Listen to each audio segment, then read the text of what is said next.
Welcome everyone to our District Hall Venture Cafe Virtual Lounge, we like to call this. We really enjoy co-hosting this monthly event, and I apologize for the noise outside. I just realized some big vehicles are going by. We are proud to co-host this event with Rhode Island Hub and Rhode Island Israel Collaborative every month as we continue to solidify the bridge that has already been built between Israel and Rhode Island. We really appreciate all of you taking your time to share your startups and hope that you'll be able to share out the recorded version of this post-event as we continue to build our YouTube library playlist for this series. So without further ado, my name is Tuni Shartner. I'm the Executive Director of District Hall and Venture Cafe Providence. And without further ado, I'll turn it over to Ophir. Thank you, Tuni. Avi is not with us today, as you can see, but I'm here in his place. So first, I want to thank to our partners, District Hall and RIHub, and of course to our amazing production team. I'm very excited today because we have a great companies, Solo and Go Consumer. And now I'm happy to share with you our upcoming events on May. The first one will be on May 6th. It's the second Rhode Island and Israel Digital Health Conference. This year's title will be How Israel and Rhode Island Are Using AI to Change the World in Digital Health. We will have four speakers, 2 from Israel and 2 from Rhode Island, of course. The next one will be on May 13. It will be our quarterly coffee rush hour with Avi Nevel and Dr. Nir Tsuk. And of course, our Little States Big Innovation on May 11. And now it's very important for me to share with you that this week in Israel is the Memorial Day. Our Memorial Day is for our fallen soldiers and our POWs. This is one of the most important days in Israel. In this day, all the country is shut down for 24 hours, and we are trying to give the honor and the respect that those people are deserved for. And right after this important day, we are celebrating our Independence Day. This year, we will celebrate the 73rd Independence Day. And I believe that this project is just one of many other projects that prove how much Israel is strong and independent. And now I'm transferring it to you, Annette. Thank you. We're really excited to be here again. I can't tell you how important it is for us to have this terrific bridge to, as we call it, the bridge to Israel relationship here. One of the things you should know about how welcoming we are to Israeli-based companies, Rhode Island actually wants to be the place for you to land and expand. And we offer a lot of surrounding services, certainly from the Rhode Island Israel Collaborative, Venture Cafe, and RIHub, which I run.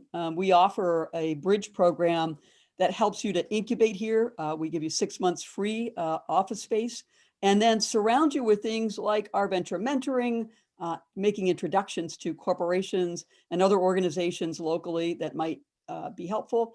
And not the least of which is also introducing you to investors that are local to us. So it helps us as well, because we want to be a place for you to expand your business in the United States.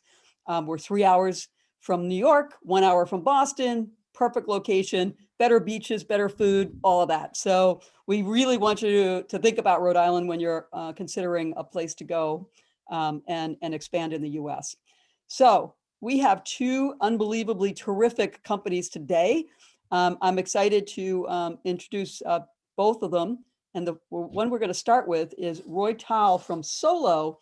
Roy is after my own heart because he is a person who graduated from Singularity University, which I hold in very high regard. It is awesome. And as well, he's also a professional handball player, which is terrific. And so Roy is going to talk about his company called Solo, or I should say his application that's a company. And it's really on the cutting edge of what I see as a next generation of what all of us will need in terms of enablement of our mental health and our physical well-being as well. So take it away. We're going to give you about, as long as you need, about 15 minutes or so, and then question and answer. So to the rest of the audience, as you have questions, don't hesitate, put them in the chat, and we'll follow up with Roy when he is done. So take it away, Roy. Sure, my pleasure. Thank you, Annette, for the amazing introduction. I hope you can see my screen. Just confirm it so I will not look stupid when presenting something invisible. So you can see my screen, right? Perfect. Yes. Amy is doing like this. Perfect. So first of all, thank you for hosting Solo here in your amazing event. Very thrilled about this opportunity, and I would really love to share over the next couple of minutes Solo in our journey for the past 4 years. So Solo is an emotional well-being assistant, but before I tell you about Solo, I'm going to share, I think Annette did it much better than me, but I will briefly, share a little bit of information about myself. I do come from a background of music. This is why this microphone exists in my studio here in Israel. And in my past, I come from the music industry business. I had a recording studio, a record label, and even a non-profit organization that was teaching children with special needs how to create music using technology. So this triangle of music, technology, and human emotions are something that I'm very aware and lived my entire life to do so. My aha moment started literally 4 years ago from this simple picture and this emotional picture that you see in front of you, and from the simple fact that I wanted to be a better grandson to my grandmother. And this is my late grandmother, Shula. And this picture here is the first time that we listened to music that she loved. And it was amazing because before we started, she literally felt sad and lonely. And as we started listening to music together, I became really a better grandson because I visited more, stayed the duration of my sessions, and my visits became much, much longer, and the content was emotional. And I really saw that she is becoming more happy because we listened to this mutual evidence-based thing called music and music therapy in general. So over the past 4 years, over 35 communities, senior care communities have used our product. Over 1,200 older adults up to date have engaged with the Solo application. And we also, because this is a business efficiency tool for senior care communities, so we managed to save those communities over $100,000. We have projects in Israel, in North America, and also in Japan.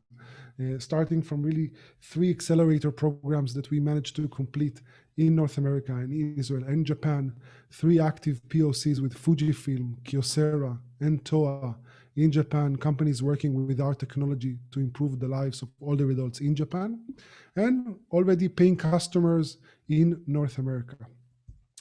So the reason that we went into this world and created, because the depression rates specifically post-COVID or while COVID exists, it's 48% of the people, of the residents are affected by depression in long-term care facilities. So it means 1 out of 2 residents in an assisted living facility, nursing home, even home care agencies suffer and live with depression. And this, of course, increases the healthcare cost by about 50%. And this is meaningful information, and it's very hard to fix this problem or even to adjust it or improve it because 3 main things.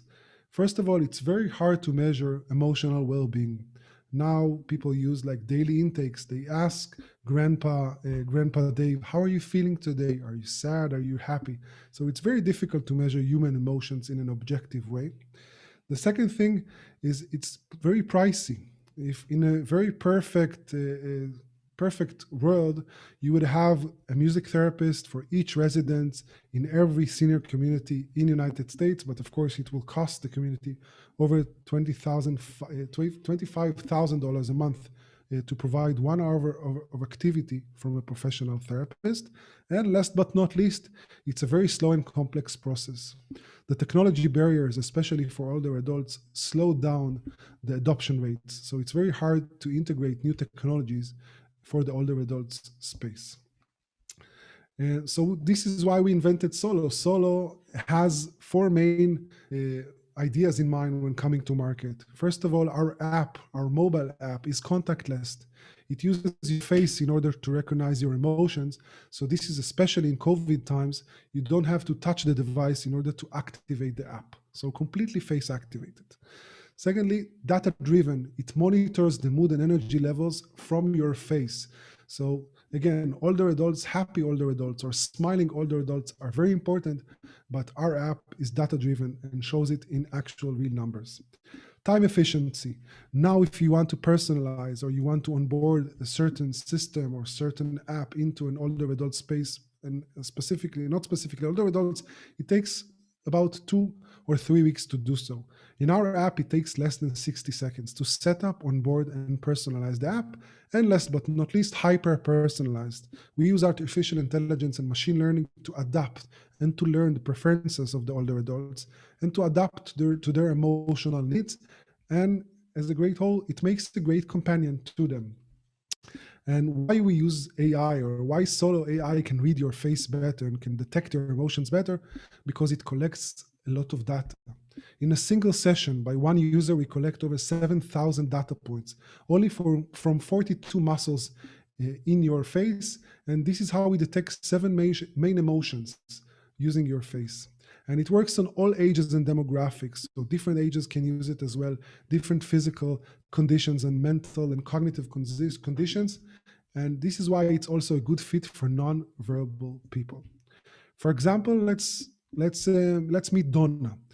Donna is a classic solo user. She can be somebody that lives with depression or an active aging at home. She can be somebody with mild cognitive impairment or even dementia or palliative care. So all of this spectrum from active aging and so on and so on. And also in terms of the setting, she can be a resident in a memory care, senior living, or somebody that lives at home and gets home care treatment. So why we consider Solo as the perfect well-being assistant?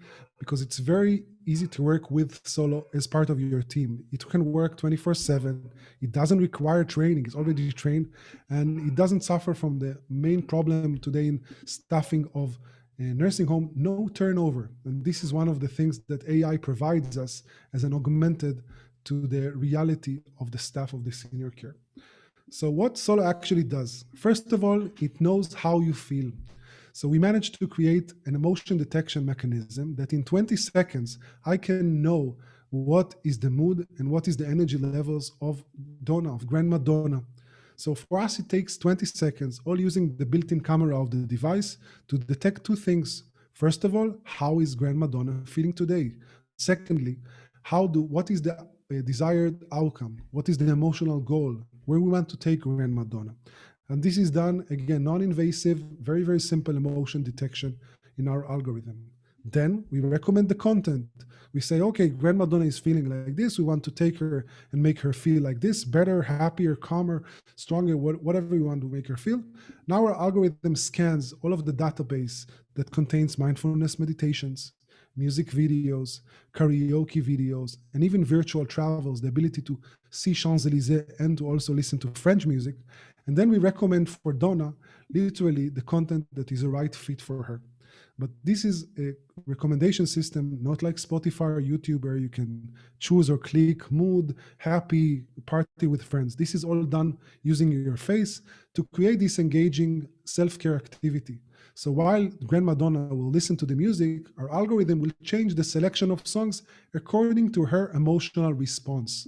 This is why this is a really emotionally personalized playlist that creates for her the right content for the right mood and adapts to her. And last but not least, I mentioned data-driven, and we managed to create this for communities. It's a data-driven dashboard. So we are able to give communities the opportunity and the possibility to measure how residents are actually feeling. What's their emotional condition?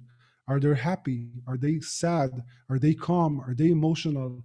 Are their energy trends going up or their mood is actually declining? So this is why we consider Solo as a value-based outcome solution, because it shows you in numbers your actual emotional condition of your community or every resident in the community. You can take Solo, and a very cost-effective solution, and it actually replaces or augments many things that now senior communities have, which is something like music therapist and a mindfulness instructor, daily emotional assessment, daily intakes, and you need to provide that of different content providers. So it's a very cost-effective solution. And in terms of the value that we manage to show communities, it's values both on the improvement of mood by resident. This is an example of Ovation community, a Jewish community that sits in Washington. So we managed to show improvement in 78% in the mood of the residents, but also we managed to save them a lot of time and create a productivity in their staff. Because when you use Solo, and you can see here a live demonstration, you don't need the presence of a staff member or a family member. It can be operated alone and solely by the older adults. And this is how we managed to really save them almost $1,000 in 30-day activity. As for our target audience and target market, we consider 60,000 communities in the United States as our primary contact and our primary potential prospects: assisted living, nursing homes, home care agencies, and daycare facilities. So this is a potential addressable market of about $250 million. And it's a very cost-effective solution. If you have a facility of about 50 people, it will cost you $400 a month. For us, the older adults is only the start, the aging market. As for our solution, it can be a good fit in the future for special needs, pediatrics, employee wellness, PTSD, and more communities that will enjoy the improvement of well-being using this audio-video combination. And also on the content side, we started with music videos, but we embedded also guided meditation, and we'll embed also in the future CBT content, lectures, mindfulness, family albums, and premium content. Because for us, in terms of the future and the growth opportunity, we consider the mental health market as something that rises and goes pretty much in high projections to the mental health app in ARR in $1 million. Solo can be consumed via the Solo app itself if you're a senior community, or a white label if you're an HMO, employee wellness program, or even a government, and an SDK. For example, a company in Japan, Fujifilm, are using our technology to improve people's lives using family albums and photos. We have a very direct go-to-market strategy and a 5-year plan that takes us different domains, different territories, different R&D capabilities, many partnerships. And already this year, last year, 2020, we managed to show a revenue of $135,000. And we're projected to hit this year to actually go through and reach the $500,000 in ARR. I have a complete, an amazing and emotional team that is hybrid Israel and North America and even Japan. A team that specializes in R&D, in AI, in sales, business development, and of course the specialty in resident engagement for senior care communities. And we do believe that this can be the future. We are now in a funding round of $1.5 million, seeking for the remaining $500,000. Our lead investor is Sami Sagol, a very big Israeli investor in the field of neuroscience. And this $1.5 million will take us to a runway of 18 months to complete and to be 7 full-time team members, to create many R&D technologies, and to have our business operated with 250 facilities, communities in the United States. And just to wrap things up, I'm going to show you like really a testimonial or a short video from one of our tech-savvy users that uses all of the features of Solo without pressing a single button. Hey, Ma, I will lose your goodbye. I cry. Without you, and my way. So thank you for having me here and hosting me here. And my name is Roy, and I was more than happy to introduce you to the world of Solo. Thank you. I wanted to invite anyone here who has any questions to please go ahead and put them in the, put them in the chat or raise your hand and we'll call on you. But meanwhile, so Roy, tell us again, when did this launch? When did your app actually launch? So we launched, actually, the company started 4 years ago. We had a different product until COVID days that was meant for the visit, the physical actual, when we could have actually hugged somebody physically. So it was meant for the visits of the family members or volunteers.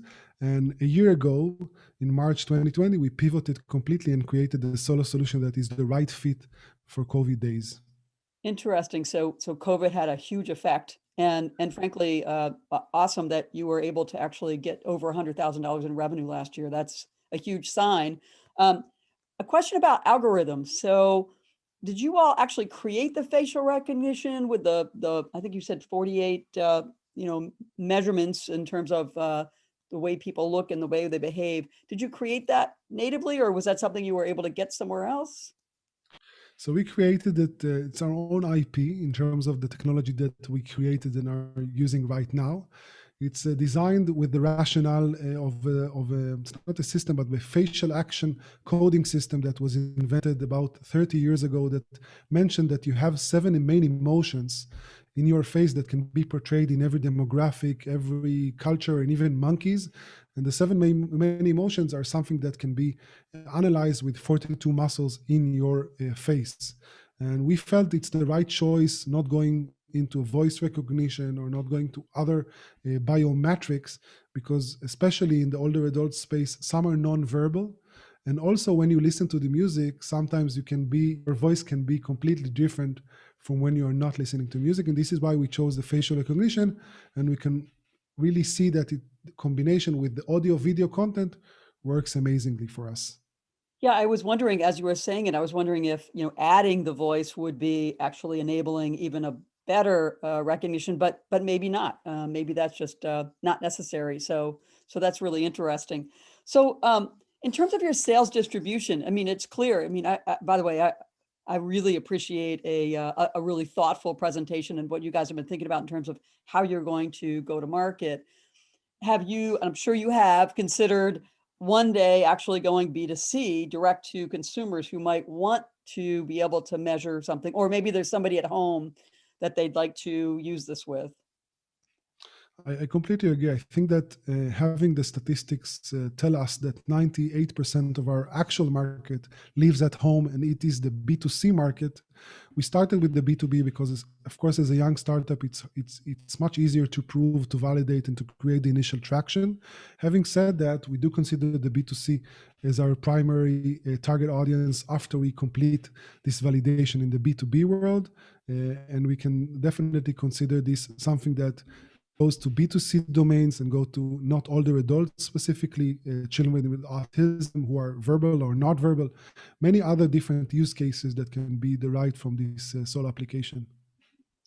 Excellent. we've got an audience question about the use of funds in terms of, getting that 1.5 million, getting the extra $500,000. How much would go in your mind in terms of sales, technology, further marketing, et cetera?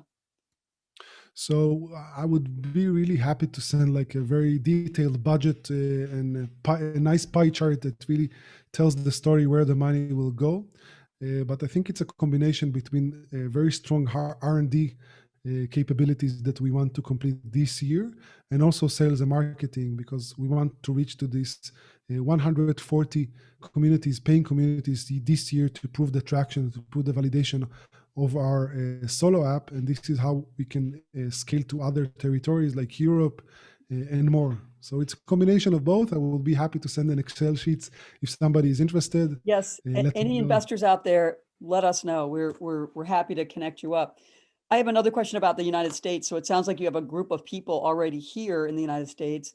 What are your plans? Do you have an office in the United States? What are you thinking? And then question B, have you found, and I'm just curious about this, have you found any sort of cultural differences between facial expressions from people maybe in Europe, Israel, Asia, you're working in Japan, versus maybe US? I'm just curious about that question. Of course. So as for your first part, we're definitely considering opening an office. I think currently opening an office got a very new and innovative meaning due to the COVID. You don't need the actual office in Manhattan or in Rhode Island for that instance. So as for now, we're working with a few agents that are located in the States, and they have about among them 40 years of experience with the senior care population. And we're pretty excited about this. Also in Canada, we started operating and selling as well. Our first customer is Brightest in Canada. And as for your second question, yes, many differences. We work in Israel, Japan, and North America. I think that everybody portrays happiness the same, or sadness, or surprise, or disgust, or fear, but the proportion is different, the velocity is different, and the intensity is different. So this is why I think another advantage from the artificial intelligence is to be able to acknowledge it and determine it and analyze it in a very objective way. And our algorithm learns the spectrum of emotions of that person. It can be also varies. In one community, you can have an active aging older adult and a person who had stroke and half of their face suffers from something like a medical condition. So definitely we're fostering it to enable the machine learning to identify better the human emotions. Yeah, I that's can see that terrific. you have That's- another question, maybe in Yeah. the chat. I David. see another question in the chat is, let's see, studies are showing that purposefully living in communities provides a 6-fold stronger indication for quality of life and longevity and exercise, food. It would seem that this technology places the individuals in a state of projections and isolation rather than in community. Any observations around that? Good question. A very good question. I think that's one of the questions that we got when we created the product called Solo, and it may be something that isolates the person. I consider these two things. First of all, we're not here to replace humans. We're here to augment them or to supplement them. For example, there is a huge turnover rates in senior care communities that most of the staff cannot actually work or attend the communities. So if you have one therapist for about 30 residents, our app actually enables, if installed, and we have a community that this is installed on 7 different tablets, so they actually can attend more residents on a daily basis. So this is why we feel we mostly help the staff and also help the residents. As for the social isolation, I think that again, in a very optimistic, positive world, every older adults will have a family member visiting on a daily basis and staying for 4, 6, 8 hours. But this is not something that's happening, especially in COVID times. And this is why we wanted Solo to be a companion, not like a bot companion that you ask him questions, but something that provides for you like content from your past, a reminiscence method from music videos that you used to like, or even a mindfulness meditation that relaxes you towards sleeping. So in our value proposition, we consider it a value for the residents in improving their lives, and also a value for communities in helping them treat more people in a more effective, objective way without the need to train our algorithm. I hope, David, it answers your question. All right, so we're going to wrap this up now. What's very interesting about this, and probably everybody here has had the similar situation with either a family member or friends that actually can look at you and say, something's wrong. Not everybody can do that, but now your app can say, something's wrong. You need to hear a little more David Bowie or something. So anyway, thank you. Thank you for your time, Roy. We're gonna follow up. Okay, next up. We have a team, a duo here that I had the pleasure of spending a little bit of time with, who are doing terrific things for you and your home and consuming, and especially your refrigerator, and being able to actually get on top of the issue of wasted food. I can tell you that when I had a chance to talk with them, I said, I have blueberries in my refrigerator that are sitting there ready to go. And frankly, I haven't done anything with them since I talked to them. So we have Go Consumer, we have the with Gilead and Orr. If you all would take the stage, and I think you have a presentation to give us. Tell us a bit about your company, and we will follow up with questions. Okay, I will take it. I will start. Thank you. So first of all, hi, it's nice to meet you all. Thanks for hosting us. So we are Orr and Gilad. First of all, we are good friends more than 10 years, I think. We are both electrical and computer engineers and former commander and officers in the top intelligence unit in the Israeli Defense Force.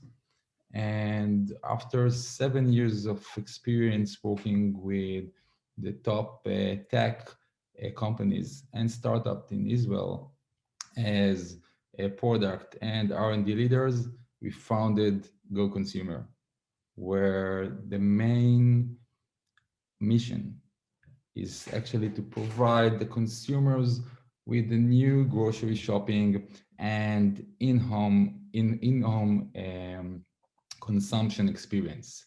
And how we want to do that? So we actually developed a breakthrough technology that seamlessly and accurately track consumption behavior and opens up new opportunities for smart and healthy consumption that will save for our consumers valuable time, money, and reduce food waste. And for the retailer, it's actually for the first time, it's open up new opportunities that they can actually get into the consumer's home and learns more what they really need and provide them with the new amazing grocery shopping and consumption experience, which eventually will increase their loyalty and make them to come back to them again, and again. And so what we are actually doing here today. Today, we just before finalizing our fundraising round, which led by the top CPGs in Israel, we are searching for more and alternative investors, which in parallel, we are also searching for global design partners in the United States. So I think now that we are partially aligned about who we are and what we are doing and why we're here, we can start. Great. Okay, great. So let's go back 11 years ago. We were both students juggling between studies, parties, and supermarket. Can you recall this was the first time when I exposed to food wastage and grocery shopping problems. Everyone around me, including us, was part of the food waste phenomenon. And when I tried to figure out why, I understood that they don't really know which products they currently have at their home. And therefore, it expired before consuming it. More than that, whenever they shopped, they had never used shopping lists, which contributed to the overall wastage. And the real problem was, and still, that it keeps happening till today. But today we are in 2021. We know everything that happened in the other side of the world. But something so similar, like which products do I have at home? Nobody can tell us. Include the greatest Google, Amazon, and Facebook. And we think how great it can be if we can have a technology solution which will constantly provide us full transparency to our grocery inventory and even can automatically generate a shopping list. And who knows, maybe can place an order for us automatically. The poor thing is that till now, it keeps cost us, and it costs us a lot. How much? About $3,000 a year. But actually, we are not the only one who pay. The world pays as well, and big time. Did you know that food waste causes a huge amount of greenhouse gas emissions? Like entire global transportation, airplanes, cars, and so on. Did you know that more than 60% of the food is wasted at home? So it means that the solution for the food waste problem should start from people and the way we shop, use, and throw food. Because till now, most of the attempts, if it's education or policy, didn't succeed. We need to change our approach. if we want to change people's behavior, we should know how to incentivize them. So we have been working over the last year and finding a solution that on one end will solve the people needs, and on the other end will fight the food waste problem. So please meet Penny. Penny is your AI grocery assistant. Penny is actually a one-stop shop for all your grocery needs, both for shopping and in-home inventory management. Penny is actually about to change the way we think about shopping and consumption. And I want you to imagine something. If you want, you can even close your eyes. Imagine a world where in every single moment and from anywhere, you can actually know what you currently have at your home. And more than that, what you can do with it, what you can eat. Imagine a world where consistently you actually have everything you need. Of course, I'm talking about groceries wise. And once a product is over, Penny will suggest you to buy a new one using its one-click purchase service. So how does it work? For the consumer, there is Penny. Penny is your best friend that is always next to you. Penny will help you on the daily consumptions wonders like what should I eat? What can I eat? What should I buy? What works best with my diet, for example? And when we do shop, so Penny will take from us the hassle of making shopping lists and even the frustration of coming back home and figure out that we forgot to buy something that we really need. And more than that, Penny will actually push all the product that we bought into our inventory list. So the next time we will think to ourselves, what can I eat? You can just shuffle between different recipes that Penny will provide you that are basing on your preferences and of course basing on the ingredients that you currently have at your home. So how does Penny do this? Basing on our unique algorithm, Penny is actually recognize the product that are thrown into your garbage can. Penny will remove it from your inventory list. She will learn and track your consumption behavior. And after that, she will automatically build your future shopping list. Actually, in the bottom line for the consumer, Penny is an app in one hand, and on the other hand, it's actually an IoT sensor that is backed up with our unique image processing and machine learning capabilities. Let's talk a moment about business and opportunities. Did you know that 3 out of every 4 Americans are actually buy every week in more than one retailer? Does it make sense that people are not coming back again to their supermarket? So the answer, I guess, is yes. And the thing is that it makes sense. Why? Because the retailers doesn't really know what their consumer needs, what their customers needs. Therefore they cannot actually provide them with any well-personalized service that will make them come back to them again and again. And actually, this is the opportunity. This is where we come in. And in order to better understand why it's so hard for them to provide those customers with a well-personalized service, we will see the next graph. If we'll go to the right top one, which represent what retailer A, for example, knows about Levi's family, for example. So retailer A know that they bought there on the 2nd, 19th, and 29th of March, and they know what happens on these days.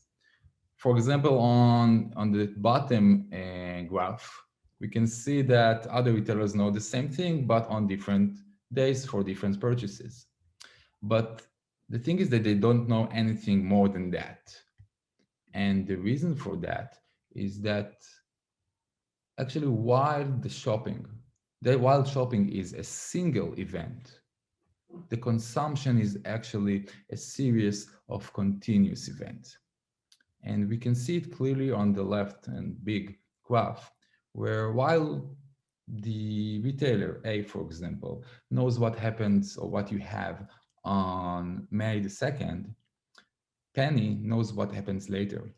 Penny knows that, for example, Levi's family, between the 2nd and the 7th of May, they consumed 4 bananas, 3 cream cheese, 4 bottles of water, and 2 Diet Coke. And she knows what triggers them to do the next shop, the next purchase on May the 7th. And the thing is that Penny's there all the time, and she knows to track, and she knows what triggers us to do anything, and she can help us.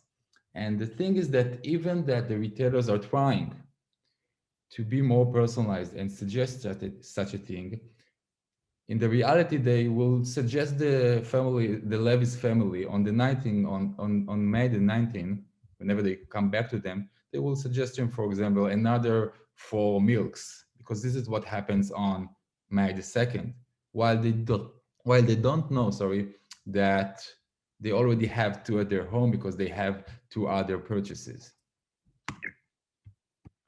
I would like to show you a little bit more about our insights, the insight that we are generating from our data. Being so close to our consumers, we actually and easily can conclude what triggers them to do shopping. For example, the Levi's family on the top left, we can see that in 70% of the time that they do shopping, they actually were out of milk, and 50% of the time they actually were out of coffee. So we know what triggers them. And basing on that information, we know to predict what will happen on the next few days. We have whatever we call it, the next day's shopping forecast. This data is very relevant and very powerful, and the retailers, for example, can use it in order to do some balance on the deliveries. Of course, this data is priceless and is good not only for the retailers, but also for the CPGs and the manufacturers. In the bottom line, we will provide the retailers with that amazing and powerful service that they will give to their customers. And it's a win-win situation, as even if these customers, and it's going to happen, will buy a little bit less because they will be smarter consumers and the food waste will be reduced. The thing is that the loyalty to the brand and to the retailer will increase. It will strengthen the brand affinity, and it will make those customers to come back to these retailers again, again, and again. So, yes. Wrap this up in the next minute or so. Yeah. So I just want to find out to say a few more words. As I said before, actually, it's another thing. In the last year, we are running Bootstrap, and now we are about finalizing our first investment round, led by the top CPGs in Israel. And as I said before, we are searching for more investors to join us. In parallel, we're searching for a global design partner in the US, which can be also a combination of the Beard Foundation grants. And if you actually want to be part of our exciting journey, don't hesitate, and you're more than welcome to contact us. Thank you. Excellent to both of you. Thank you so much. A great presentation, and we just have a few questions. And folks, please don't hesitate to put your questions into the chat box or raise your hand if you'd like to talk to them live. So how far along are you? Is there actually a working prototype now? Is there something that people are actually using? So actually there is a prototype, there is something that works, there is whatever we call the mini pilot that run in few households. The idea, the reason why we're fundraising now is to make this pilot more extensive, and I think that the fundraising is going to give us 18. We can live like for more 18 months wherever we are going to accomplish another big pilot, which we are going to do this with a big retailer. It can be Right. more local, but the idea is to do it with a global one in the US. And have you had a chance to either think about the strategy in terms of go to market? Initially one might think, gee, let's just go direct consumer, or is it better to actually work with some channel partners? And some of those channel partners, the kinds of data you will be able to collect, especially if it's not just my refrigerator, but also my pantry, for consumer products goods. So companies like Kraft or Mondelez, any of the big giant consumer product good companies, Unilever, you'd think that they might be very interested in actually having the aggregated data. As you say, you're collecting information that would tell them, people that need more Oreo cookies tend to actually go to the grocery store more often or something they can't do now, right? So have you thought about the strategy in terms of go to market? And is it going to be B2C, or are you thinking perhaps you want to consider channel partners like consumer product good companies? So look, our product is naturally, we talked about B2C in the first place, but as a young startup company, it's clear that it's not that easy. Yep. And the retailers are the ones that are well positioned to do that, to actually distribute this product. It's, as I said before, it's a win-win situation because they get the aggregated data, of course, that can help them to do a lot of other things, to provide a personalized service, to balance their deliveries, and so much more other things that this data can help them. And as I said before, this is a unique data that nobody have today. It's a data, everybody has a data about shopping, but nobody have a data about consumption. And there is a big between you're those. Right. It's a big connecting of the dots at that point that hasn't been done before. You're absolutely right. So in terms of what you're looking for help with, you mentioned a design partner in the US. Are you looking for UI/UX design specifically for an app? No, I'm talking about like a retail or something like that, that together we will adjust the product and how it's going to look like, so what data is relevant, Okay. and things like that. Okay, so a design partner that might be more of a corporation helping to Yeah. figure out what they need data-wise. Okay, good. We'll definitely take that and look at that and see if, locally in our region, what we might be able to do to connect you. I mentioned the grocery chain for Stop and Shop, which is Royal Ahold, and I mentioned Ahold and the other one, Kroger, out in Cincinnati, who we can make connections with, I think. So we'll work on that. Anybody in the audience have anything else? I see, let's see. Okay, we put in your profiles.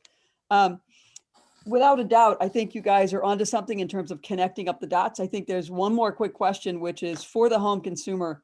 How do we get our bananas into your app? I know it might be easy to get sort of that box of spaghetti that has a UPC code that I could scan, but how do we let you know that we bought, 3 bananas? That you bought.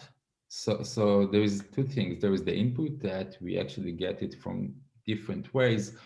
It starts with we are providing the user with shopping list that he can use for his needs. This is what thing that people do today. There is a lot of apps outside there, so you can use it, and we can take the information from there. We can get it from collaboration with supermarkets. There is a lot of today this trend of electronic and green receipts, so we can be connected to there. And also receipt scanner, that is another product that we developed, that in one snap we can take all the information from there to our into the user inventory. So all of these things are already developed. Great. And David has a great question. You know, the US market is dominated by industrialized and processed foods, unfortunately for us, because it's not all that healthy. So the point was brought home in your image about the inside of the refrigerator, and you see a lot of produce in there. Does your model, is it more geared towards fresh food rather than processed food? Is your product taking that difference into account in terms of, again, something that might come in a box versus, you know, lettuce or bananas? The idea that we are tracking things that have any package, or packages can be, sorry, there is package and there are also bananas that it's on shelf, for example. So everything that we are tracking, we don't need to track processed food because it was processed for something else. For example, if you create pasta, so we can identify the pasta package beforehand. Okay, great. Well, look, we've appreciated your time today, both of you, Or and Gilead, and we look to stay connected with you and do what we can to help you out here in the United States. And so thank you to everyone. I'm going to turn this back to Tuni and Ophir. Thank you for your time, and thank you for all the questions, everybody. Actually, I'm going to take over for Tuni. Thank you, Annette, for this wonderful interview, and Ophir for bringing Go Consumer and Solo to our attention. Both great companies. Thank you both, Go Consumer and Solo, for joining us and sharing what you're working on. Ophir? Yeah, go ahead, Ophir. I want to thank also, especially for you, our speakers. And if you have any Israeli company, if you know about any Israeli company that want to grow into the US market, please let us know. And thank you for joining us today. Thank you, Ophir, and we'll see you all next month.